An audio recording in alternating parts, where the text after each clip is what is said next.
Yo mga idol, kamusta? Sports Talk PH nga pala. Ang plano ni Davis, pag-usapan natin yan mga idol.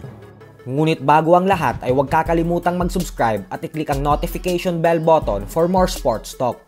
So matapos nga pong maging isang ganap na WBO Lightweight World Champion ang undefeated fighter na si Keyshawn Davis kahapon, kung saan tinalo niya via 4th round knockout ang former undefeated world champion ng Ukraine na si Denis Berinchik, ay tila umaapaw na talaga ng gusto ang kanyang kumpiyansa ngayon. Ito po ay matapos niyang sabihin na plano niya daw isunod ang kapwa niya kampiyon sa dibisyon na si current WBA Lightweight World Champion Gervonta Tank Davis para sa isang bigating world title unification fight. Giit ni Keyshawn na malakas daw ang kanyang kutob na kaya ayaw siyang labanan ni Tank ay dahil alam nito sa kanyang sarili na may kalalagyan ito sa kanya kapag nagtuos sila, kung saan malaki daw ang posibilidad na knockout ang sasapitin nito sa kanya. Bukod dyan ay sinabi din po ni Davis na gusto niya din daw labanan ang former WBA Junior Welterweight World Champion Pitbull Isaac Cruz.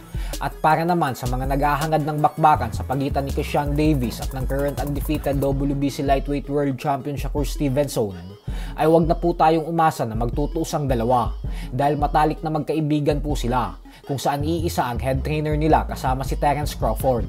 Kaya naman malabo po talagang magtagpo ang dalawa sa ibabaw ng lona.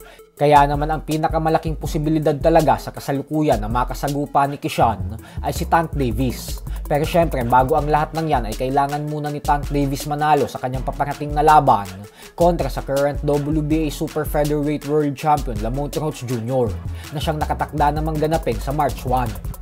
Sa kabilang banda naman mga idol ay naganap din nga po kahapon ang bigating laban sa pagitan ng dalawang undefeated fighters na sila Sander Sayas at Islawas Pomer. Bago ang bakbakan ng dalawa ay inaasahan ng karamihan na magiging isang matinding sagupaan ang mapapanood natin, kung saan kumbinsido ang karamihan na bibigyan ng isang matinding pagsubok ni Islawas si Sayas, gawa ng may napakalinis siyang record na 20 wins with 11 knockouts at walang talo.